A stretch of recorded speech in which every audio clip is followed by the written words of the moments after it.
upang tayo ay mabuhay. Sa pagbibigay sa kanyang nagawang walang buhay, pinatahak natin ang landas ng pananampalataya matungo sa pag-asa ng muling pagkabuhay. Ang imahe nito ay sa pangangalaga ng South Parish Pastoral Council ng San Jose. Ang karosa ay sinasamahan ng Panginoon.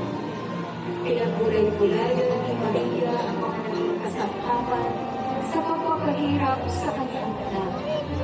Gayon din ang kanyang paninabing sa muling pagkabuhay ng Panginoon.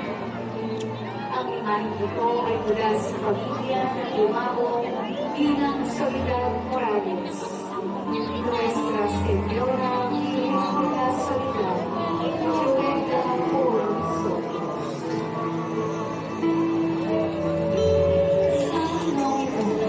Krisyong Domino ay ang kapitan ng mga kawal na sumibat sa tagiliran ni Kristo. Siya ang natibay na saksi sa mga pag-inatilalas na pangyayari nang namatay si Kristo sa Kalbaryo. Ang nagsabi, tunay na matuwid ang taong ito, at tunay ng anak ng Diyos ang taong ito. Sa wikang Griego, ang sibat ay tinatawag na langit, at mula sa salitang ito, inalaw ang salitang Logino. Ang imahe nito ay sa pagmamayari ng pamilya Atienza at pamilya Navio. Sa Logino,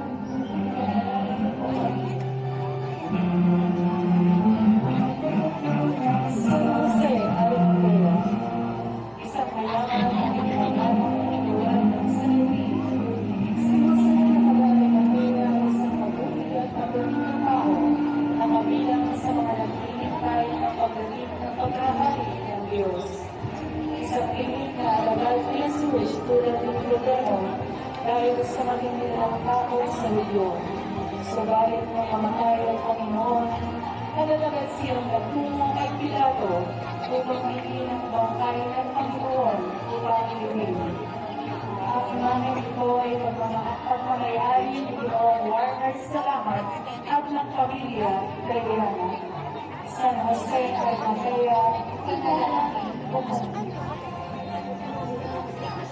San Nicodemo. Si San Nicodemo ay ang bibig ng Sikulo ni Jesus na isang konseyo na miyembro ng napakastaasang tulog ng mga Hudyo, kung saan nasasira sa mga tumutot sa pagpapangasaling at pagkatayo kay Jesus. Isa rin siya sa mga tumulong kay San Jose at Matera sa pagpapanigit sa katawan ng ating Panginoong Jesus. Ang imahe nito ay sa pagmamayari ni Ginoong Delicat Rosario at pamilya. San Nicodemo, ipanalangin mo kami.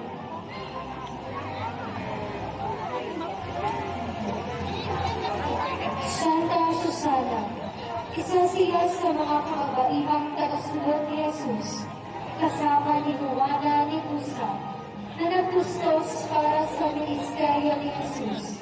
Kasama ang ibang kababaihan, hindi nila tinalikuran ang Panginoon mula sa kanyang kamatayan hanggang sa muling pagkabuhay. Siya ay nanatiling tapat kay Jesus. Ang imahe nito ay sa pagmamayari ng Ginoong John Manuel Villanueva at Ginoong Amadore Matsishima. Santa Susana, ipatalangin mo kami. Santa Maria, ina ni Juan Marcos. Ayon sa tradisyon, ang kanyang tahanan sa Jerusalem ang pinaniniwalaan ng kinaroroonan ng Sinakulo o ang Silipio Villanueva, Francisco at Umay. Santa Maria, ina ni Juan Marcos, ipagdalangin mo kami. Tumamis. Dahilan sa kanyang pagpumitiho at sa pangako, siya ang muling pagdating sa Rodobetan niya.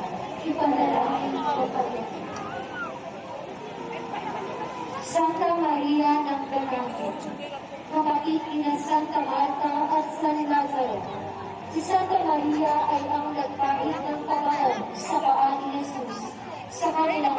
buhay sa Betania.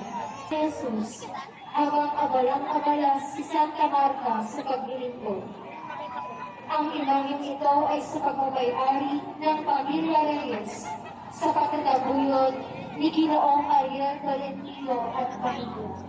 Santa Maria de Betania,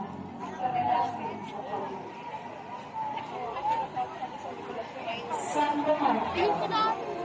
Una namin nakilala si Santa Marta sa Betania. Samantalang itinulo ni Jesus kay Santa Marta ang higit na mahalagang dapat pinag-aabalahan sa buhay, ang pagpapayaman ng sarili sa salita ng Diyos. Sa huli, si Santa Marta ay naging larawan ng pananampalatayang aktibo na sa kabila ng mga gawain ay nanalito. Santa Maria Salome, kinilala bilang asawa ni Zebedeo at ina ng dalawang dakilang apostol ni Jesus na sina Santiago Apostol at San Blas ni Jesus. Sa gisag ni Santa Maria Cleophas, ang insensaryo bilang isa sa mga naglinis at nagpabango sa katawan ni Jesus bago ibigay. Ang imahe nito ay mula sa pagmamayari ng Yumao bilang Teresa Martin at pamilya. Santa Maria Cleophas, ipanalangin mo kami. Santa Maria Magdalena, Ipanalangin mo kami. San Juan Evangelista, kapatid ni Santiago, sila ang mga anak ni Zebedeo at Maria Salome.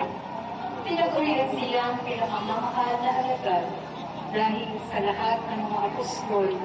Siya ang nagpakita ng lubos ng pagmamahal kay Jesus mula sa simula ng ministeryo ni Jesus sa kanyang paghihirap ng ikaw sa krus. Tanging siya lamang ang nanatili sa piling ng buong mahal at sa kanya inabili ni Jesus ang kanyang mahal na ina. Isang antigong imahe ng unang ina na dumaranas ng pagdadalamhati, ngunit nananatiling matatag sa pananampalataya. Ang kanyang puso, bagaman sugatan, ay puno ng pag-ibig at pagtitiwala.